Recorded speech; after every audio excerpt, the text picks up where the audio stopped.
De volta a falar sobre a temporada de balanços, a TOTVS encerrou o quarto trimestre de 2025 com um lucro líquido ajustado de 257 milhões 900 mil reais, uma alta anual de 14,3%.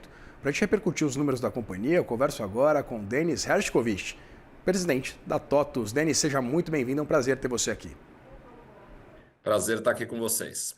Denis, queria começar perguntando exatamente sobre esse patamar de lucro líquido ajustado, patamar de 258 milhões de reais no quarto TRI. Havia uma previsão de analistas da LSEG da ordem de um patamar de lucro líquido de 247 milhões de reais no quarto TRI. Queria entender exatamente esse resultado acima das expectativas. O que explica esses números melhores do que os estimados anteriormente? Olha, na verdade a gente veio com vários números que ficaram melhores do que as estimativas, então o bottom line, né, a última linha, como a gente chama, que é o lucro líquido, ele é um reflexo, na verdade, de uma performance, um desempenho do ponto de vista de vendas, de receita, e da própria disciplina, do ponto de vista de gestão de custos melhor do que a planejada. Então, é o resultado final desse desempenho melhor em outras linhas do nosso balanço. Vocês têm uma projeção de investimentos da ordem de 600 milhões de reais em tecnologia, né, até 2029. Eu queria entender exatamente quais são as bases desses investimentos. Discute-se muito essa consolidação de toda uma infraestrutura, principalmente para as novas tecnologias que envolvem, né, a inteligência artificial, evidentemente todo esse arcabouço em torno dessa capacidade de se garantir essa infraestrutura. Eu queria entender exatamente quais são os gaps na sua avaliação e, evidentemente, para onde vão esses recursos, o que vai ser, qual vai ser o destino desse investimento. Legal. Esses 600 milhões de reais nos próximos 4 anos, né, entre 26 e 29, ele na verdade é um pedaço do nosso investimento. O investimento total ele é maior. Esses 600 milhões eles são o que nós chamamos de CAPEX, ou seja, investimento de capital no desenvolvimento de software especificamente. Então, é um investimento, por exemplo, em toda a nossa camada de inteligência artificial, é um investimento dentro da nossa estrutura lógica de nuvem, mas não representa, por exemplo, um investimento em equipamentos, né? Esse valor em equipamentos e outras formas de investimento se somariam a esses 600 milhões. No caso dos 600, naturalmente é uma combinação de nuvem de um lado e inteligência artificial do outro, que são hoje duas vertentes super importantes do nosso crescimento futuro. Falando nisso, né, Denis, vocês lançaram essa plataforma de IA chamada Lean. Eu queria entender exatamente o que é essa ferramenta e entender exatamente onde vocês querem chegar com essa plataforma. Eu queria que você detalhasse exatamente a Lean. Legal. Olha, o Lean é o que se chama de um foundation de inteligência artificial. Foundation nada mais é, como o próprio nome diz, é como se fosse uma espécie de uma fundação, ou seja, a infraestrutura, alicerces para que você possa ter o uso, o aproveitamento da inteligência artificial com um nível de precisão, um nível de desempenho, uma eficiência do ponto de vista de custo e também, principalmente, o lado de governança e segurança no uso dessa inteligência artificial. Tudo isso vai estar compondo o Lean, né, esse foundation, e o objetivo maior dele é nos dar a maior capacidade de mercado para a construção dos famosos agentes de inteligência artificial. Os agentes nada mais são do que mecanismos para que a inteligência artificial possa executar determinados tipos de tarefa dentro dos processos de uma empresa. Então, por exemplo, um agente, ele em algum momento vai poder fazer pagamentos dentro do módulo financeiro de um sistema de gestão. Ele vai poder rodar uma folha de pagamentos, por exemplo. Então, cada tarefa que é executada dentro de um sistema de gestão, em algum momento vai poder gerar a criação de um agente com diferentes níveis de autonomia. Nem todos os agentes vão ter autonomia total.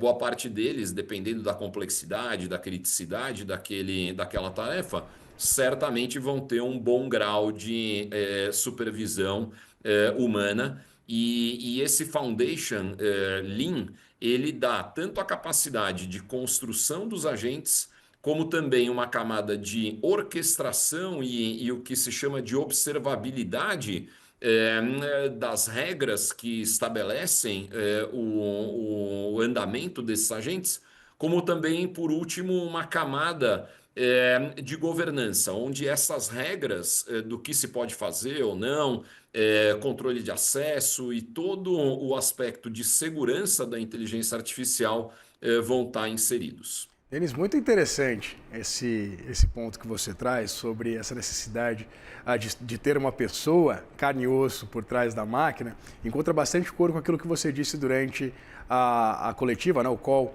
de resultados, dizendo, inclusive citando Mark Twain, a notícia da minha morte foi um exagero, foi uma frase que você usou durante a conferência.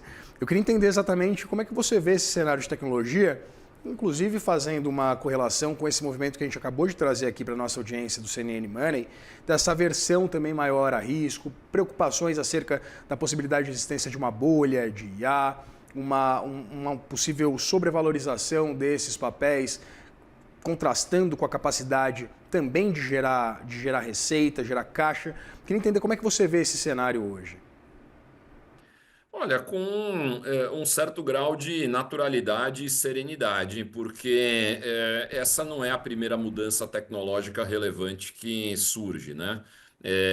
Eu tenho quase 30 anos de mercado de tecnologia e já passamos por vários desses momentos. Eu não quero dizer que inteligência artificial não seja uma mudança profunda e super importante, porque mas ela não é a primeira, né? Quando a internet surgiu também foi uma mudança profunda, quando a nuvem surgiu também foi uma mudança profunda.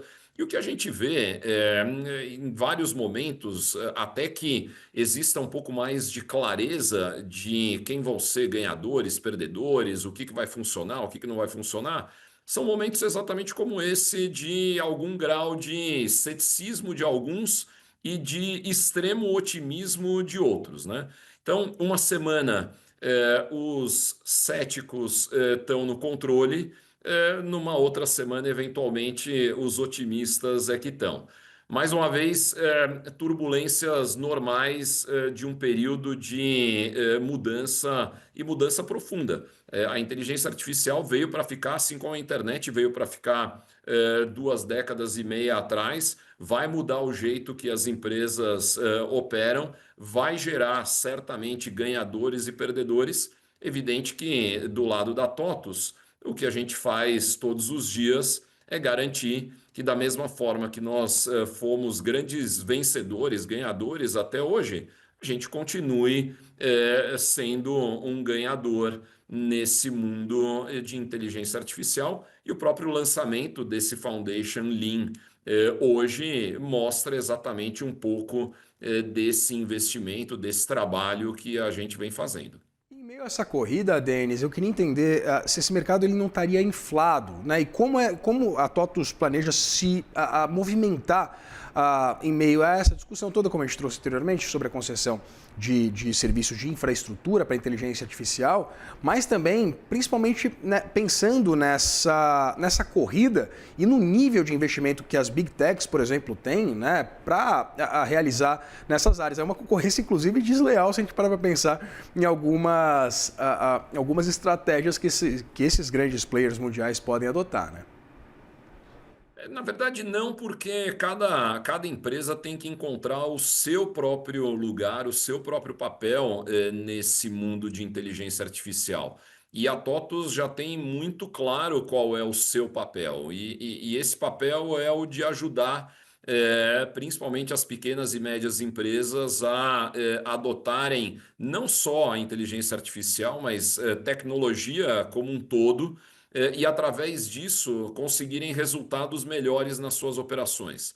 Nós não estamos no mercado de prover capacidade computacional, por exemplo, para a inteligência artificial. E é por isso que o nosso nível de investimento ele está na casa das centenas de milhões de reais, no caso, por exemplo, que nós falamos agora há pouco de capex de software, e não na casa eventual de centenas de bilhões de dólares, como algumas dessas big techs estão fazendo nesse momento. Então, é muito uma questão de cada empresa saber exatamente quais são as suas fortalezas, né? E, por consequência, qual é o seu papel. Uma vez que você tenha estabelecido isso, fica mais fácil de você organizar e calibrar corretamente esses seus investimentos. Planos de internacionalização dos negócios da companhia? A TOTVS já é uma empresa que tem operações fora do Brasil já há muitos anos, já há mais de 20 anos a TOTVS tem escritórios na América Latina praticamente inteira. Então, não temos nenhum plano de uma expansão adicional dessa nossa internacionalização. A gente entende que o Brasil tem uma quantidade de oportunidades incrível. A gente já tem uma liderança muito importante aqui no Brasil e na própria região. Então, não planejamos uma expansão do ponto de vista geográfico maior do que a que nós temos hoje. Eles me chamou a atenção também esse nível de receitas recorrentes de vocês, correspondendo a cerca de 91% do total de receitas. Eu queria entender exatamente como é que isso traz uma certa segurança para a perenidade desse negócio, né? Pensando exatamente numa característica também do mercado de tecnologia, que às vezes é pautada exatamente por assinaturas ou tem incrementos pontuais do nível de receitas pelo lançamento de determinado produto ou serviço. Eu queria entender exatamente esse cenário dentro da TOTVS. Legal. Esse é um dos pontos mais importantes e mais valiosos da TOTVS, né? Então, o que a gente tem com os nossos clientes, e são dezenas de milhares de clientes que representam por volta de 1/4 do PIB brasileiro em todos os segmentos da economia, o que a gente tem com esses clientes é uma relação extremamente intensa, profunda e de uma fidelidade muito grande de ambos os lados. No final, a gente muitas vezes compara com um casamento feliz, bem-sucedido. E isso se traduz exatamente no modelo de negócios de recorrência. Como você bem falou, hoje essa recorrência já representa mais de 90% do total da nossa receita. É um percentual que vem crescendo mês a mês, né, ano a ano, e reflete exatamente essa fidelidade, esse trabalho que nós fazemos e no fundo, a importância do que nós conseguimos trazer para o nosso cliente. Os produtos, os serviços, as aplicações que rodam da TOTVS dentro desse 1/4 do PIB brasileiro, eles controlam no dia a dia basicamente todos os processos internos dessas empresas.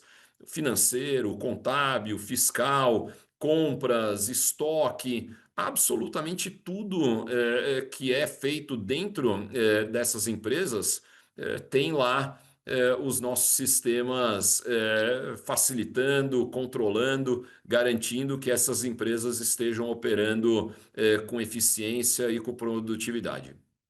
Conversei com o Denis Hershkovich, presidente da TOTVS. Denis, muito obrigado pela disponibilidade de conversar com a gente.